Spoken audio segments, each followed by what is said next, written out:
A very good morning and welcome to News at 10 on Rajya Sabha TV. My name is Aishwarya Kapoor. Well, MEA has protested over Pakistan's spy allegations against its diplomats and it has called it baseless. It is also said that Pakistan's tit-for-tat move has compromised the security of 8 officials. That is the big story this morning. Let us take a look at the other top stories in the headlines. India rejects Pakistan's allegations of spying against its diplomats in Islamabad, strongly criticizes manner in which names of 8 diplomats were made public, compromising their security. GST Council finalizes 4-tier structure with the tax slabs of 5, 12, 18 and 28%. Zero tax rate to apply to 50% of the items in the Consumer Price Index basket.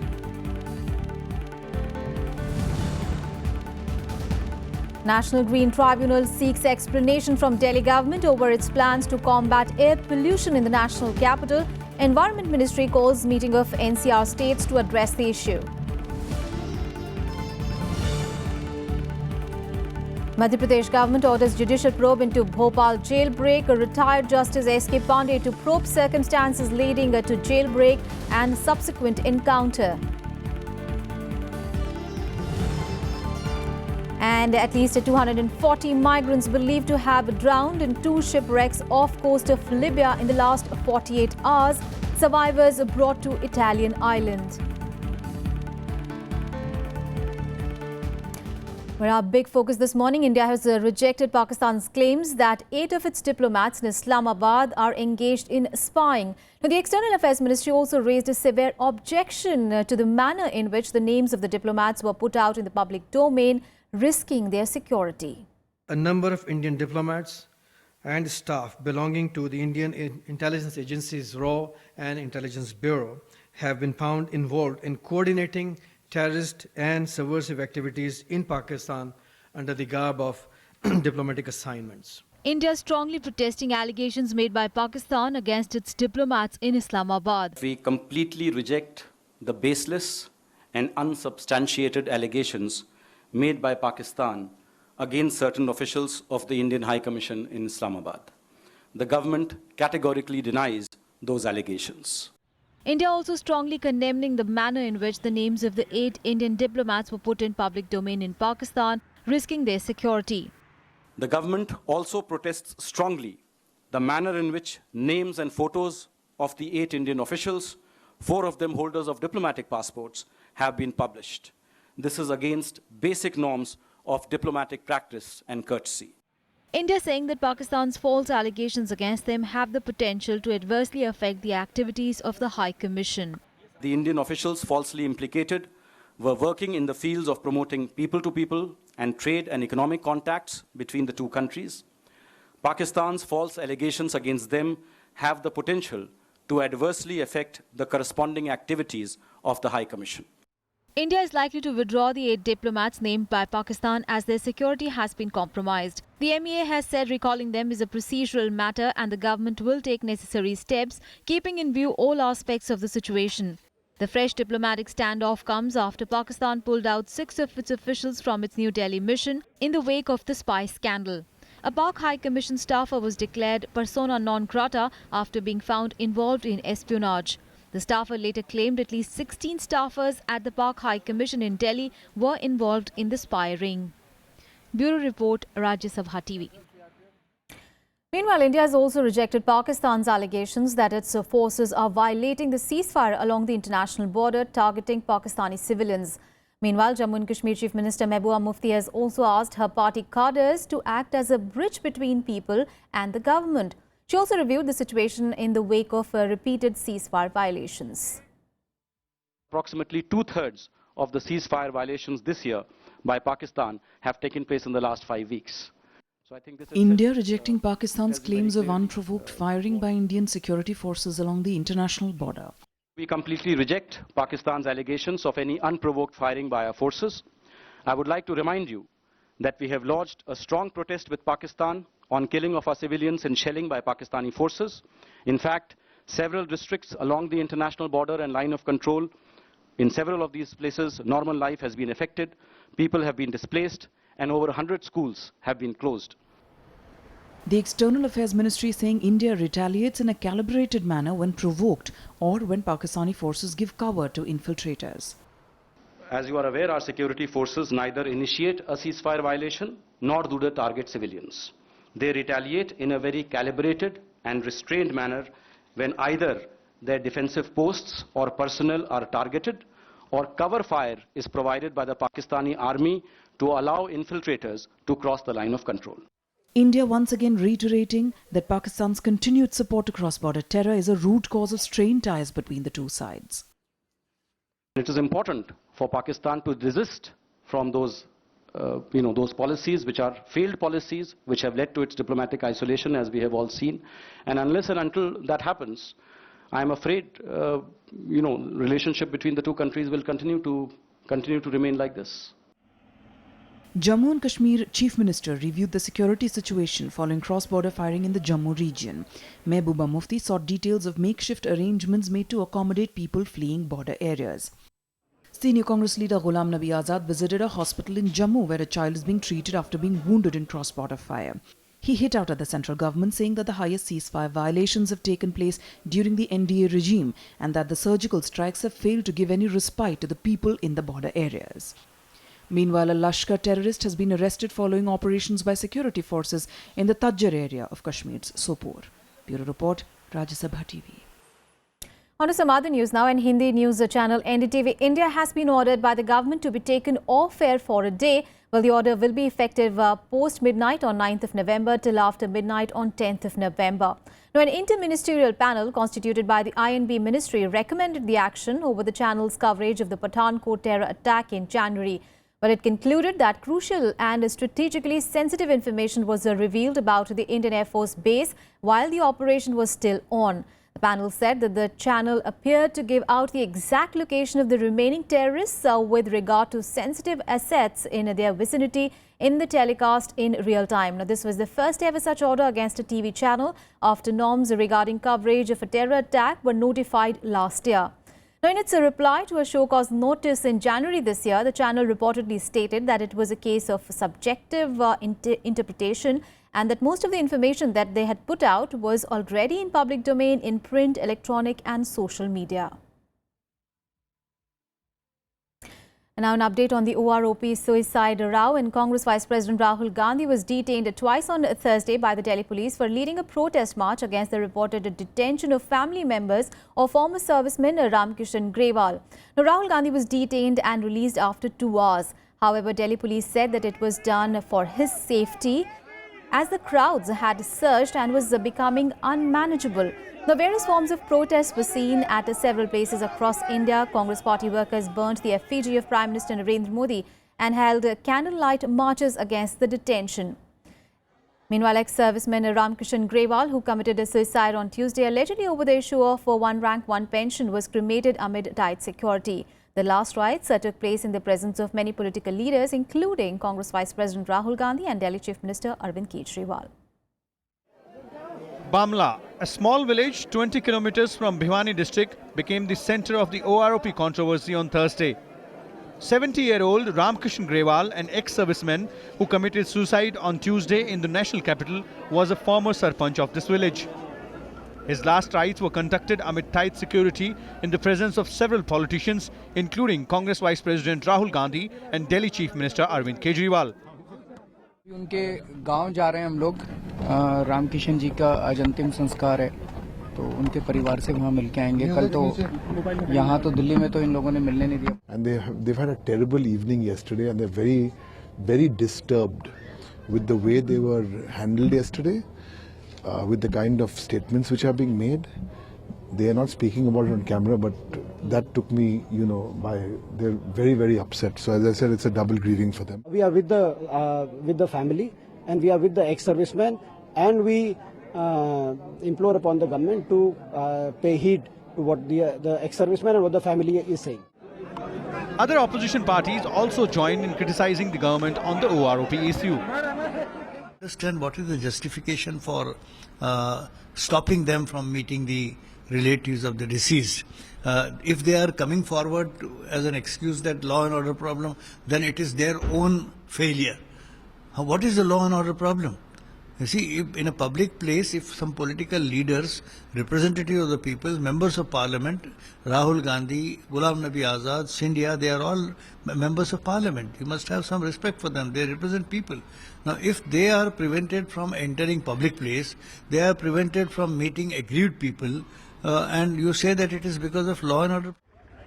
The government, however, put up a strong defence, saying it had implemented OROP as promised, while previous governments had failed to do so.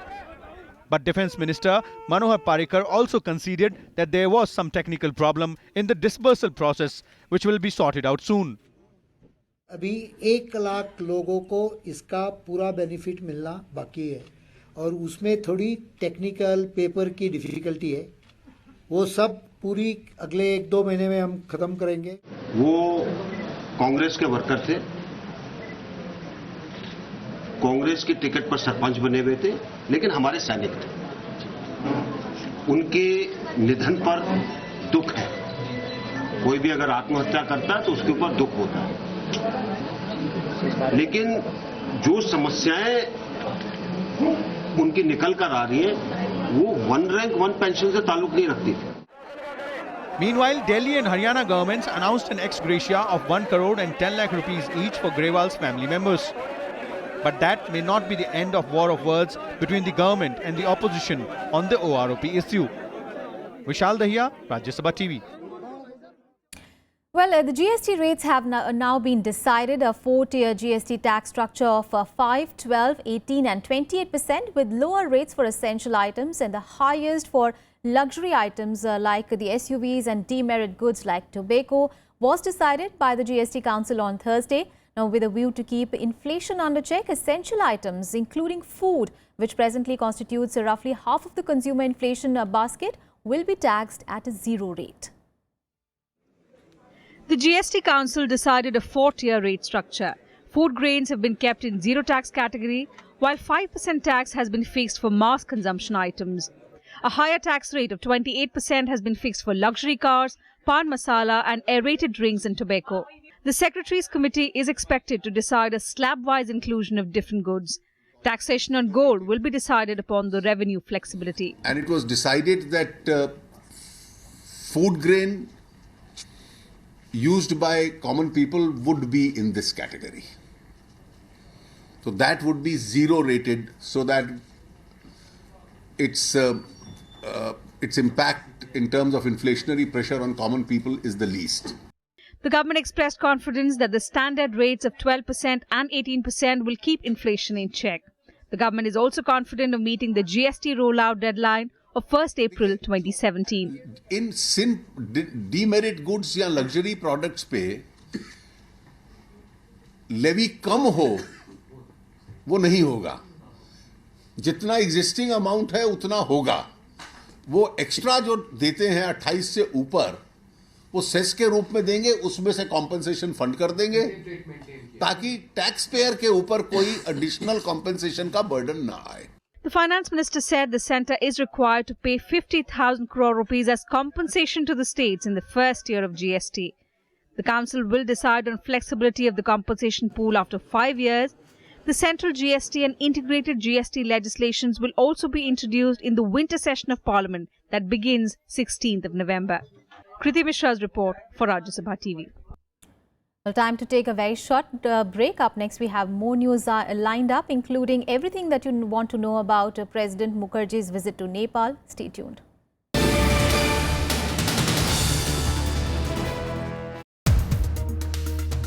The judiciary from time to time has raked up this issue that the government cannot justify the delay in appointment of judges. Till the final new memorandum of procedure is finalized, we will continue with the old memorandum of procedure. On that basis, we are making almost 96 new appointments. Quota and the sub-quota, within the judiciary. Timing when Prime Minister has made this statement with an eye on elections in important states like UP and Punjab. Every development should not be seen with the eye of the political move. Watch to the point with Minister of State for Law and Justice, Mr. P.P. Chaudhary, only on Rajya Sabha television.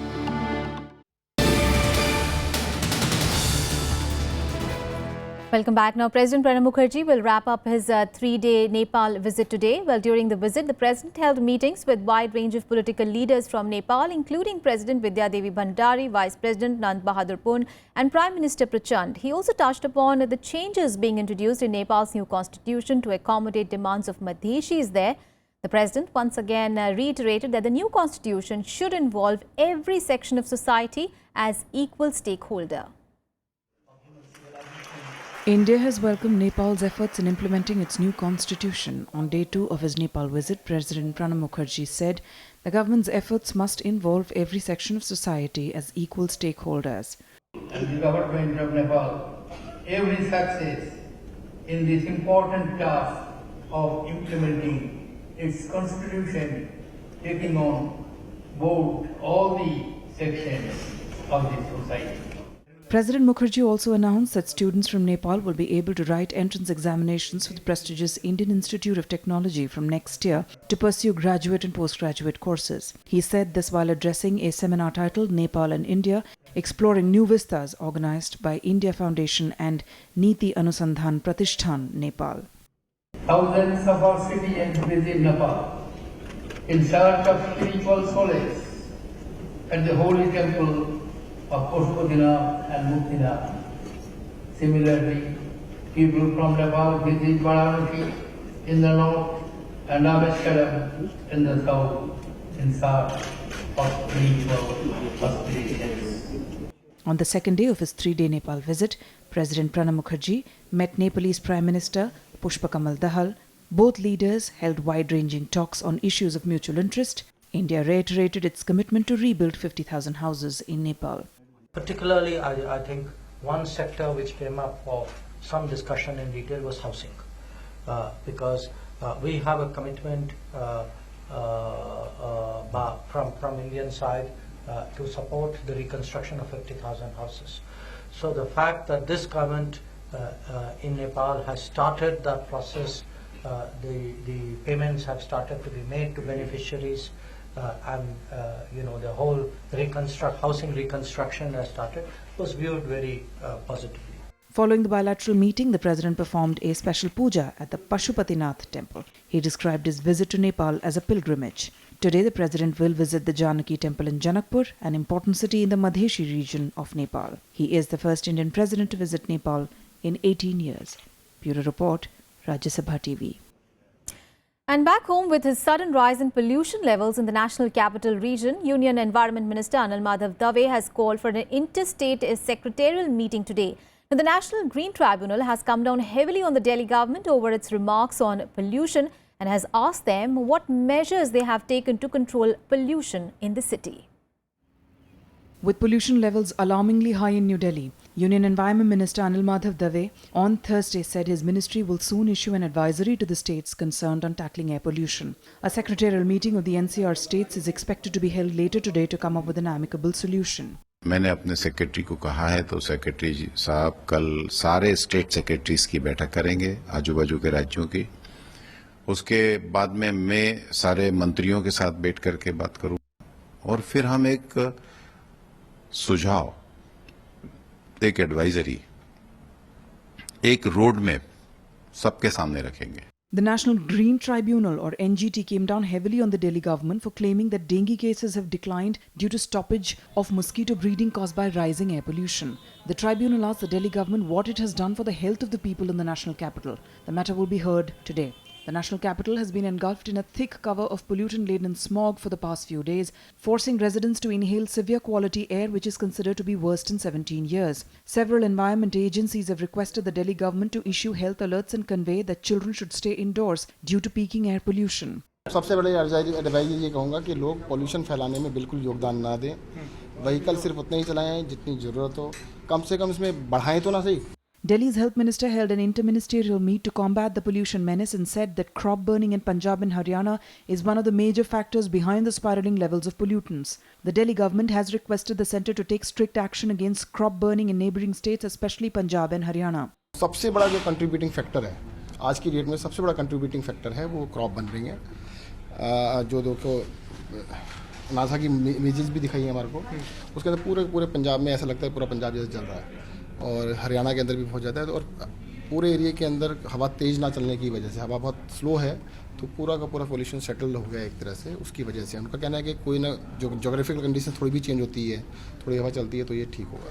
Considered the worst smog in 17 years, the Indira Gandhi International Airport recorded the worst levels with visibility as low as 300 to 400 meters. Few schools in the national capital region have declared holiday for 2 days, while some others have suspended morning assembly and asked students to wear masks. Bureau Report, Rajya Sabha TV. Well, as Delhi faces high levels of pollution, the Global Pact to combat climate change agreed in Paris last year officially entered into force today. While the Paris Agreement will put a pressure on nearly 200 countries to start executing plans to slash their greenhouse gas emissions, limiting the rise in average world temperatures above pre-industrial levels. The agreement also aims to strengthen the ability of countries to deal with the impacts of climate change. On 5th of October, the threshold for entry into force of the Paris Agreement was ratified by 94 nations. Appropriate financial flows, a new technology framework and an enhanced capacity building framework will be put into place to achieve the ambitious goals of the agreement. It will also support action by developing countries and the most vulnerable countries in line with their own national objectives. Meanwhile, delegates from around the world will gather in Morocco on 7th of November to begin at this year's UN Climate Conference. They will discuss concrete rules to ensure emission cuts, including ways to verify whether nations have met their goals. News from Madhya Pradesh now, and facing the heat over the controversial encounter of 8 alleged semi-activists, Madhya Pradesh Chief Minister Shivraj Singh Chauhan on Thursday ordered a judicial probe into the Bhopal jailbreak. Now, retired judge of Bhopal High Court S.K. Pandey will head the commission that will probe the matter. The commission will investigate the circumstances surrounding the jailbreak by the 8 semi-operatives and the encounter in which they were killed by police. 8 under-trials of the banned semi group broke out of the high security jail on 31st of October after killing one guard. A manhunt was launched and hours later police tracked them and all were gunned down in an encounter on the outskirts of Bhopal. Well, time to get you some international news. Close to 240 migrants are believed to have drowned in 2 shipwrecks off the coast of Libya in the last 48 hours. Well, the rescue vessel Topaz Responder, run by an aid station, and the Italian Red Cross responded to the scene, pulling out almost 180 refugees to safety, where dozens of exhausted and panicking people fell from their dinghies. But most of those on board died. 12 bodies so far have been recovered. Now, early information suggests that most of the refugees hailed from sub-Saharan Africa. The rescued migrants have been transferred to the island of Lampedusa by the Italian Coast Guard. Italy has seen an increase in the trafficking of migrants from Libya ever since an EU-Turkey agreement to halt migrants travelling to the Greek islands came into force in March. Now, the latest shipwrecks would bring the Mediterranean death toll to 4,220 this year. The casualties have already surpassed the last year's toll of 3,777. The virtual closure of routes over land through the Balkans this year has forced those seeking a life in Europe to take the more deadly Mediterranean route.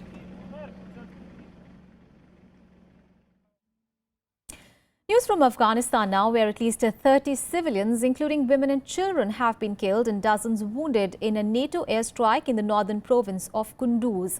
Now, 46 others have been wounded in the airstrikes that were carried out in support of US and Afghan forces during an attack targeting Taliban commanders.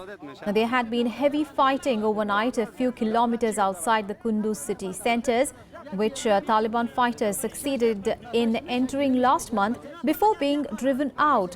Now, the strikes were called after Afghan forces came under fire by the Taliban. 2 American soldiers were also killed in the operation. However, the civilian deaths sparked angry protests among the locals, with relatives rallying with the coffins of the victims to the governor's office. The deaths underline the precarious security situation around Kunduz, which Taliban fighters came close to overrunning last month. While the city itself was secured, the Taliban controls large areas of the surrounding provinces there.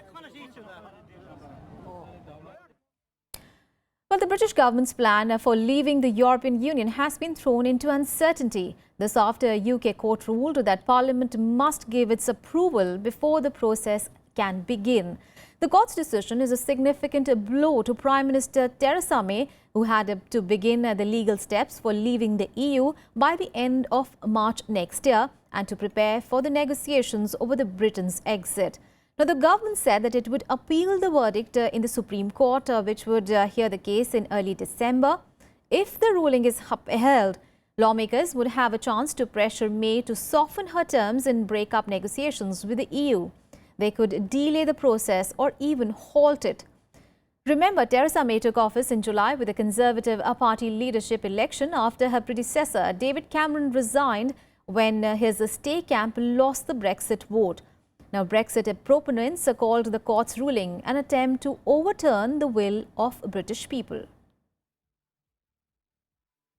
The people have spoken in this. We've had the biggest mandate in history. The result of the referendum must be respected. Parliament voted by 6-1 to give the decision to the people. No ifs or buts. And that's why we are appealing this to get on with delivering the best deal for Britain. And with just 5 days until the US presidential election, Donald Trump's wife, Melania, made her first solo campaign appearance in suburban Philadelphia on Thursday. Now, Melania Trump made a rare campaign speech saying her husband would make America fair. She also vowed to fight online bullying and campaign against a culture that had gotten too mean and too rough. Now, this was Melania's first public speech since the Republican National Convention, where she came under criticism for plagiarizing some lines from the previous Michelle Obama speech. Well, as the latest batch of opinion polls suggested that the race is becoming tighter, Donald Trump and Hillary Clinton held rallies in battleground states, while Clinton headed to Detroit, where a large turnout of black voters is a key to success. Trump was in North Carolina, again raising the issue of Hillary's email probe. US President Barack Obama also continued his energetic efforts to persuade Democrats to vote for Hillary Clinton at rallies in Florida, saying that Trump was uniquely unqualified to become the president.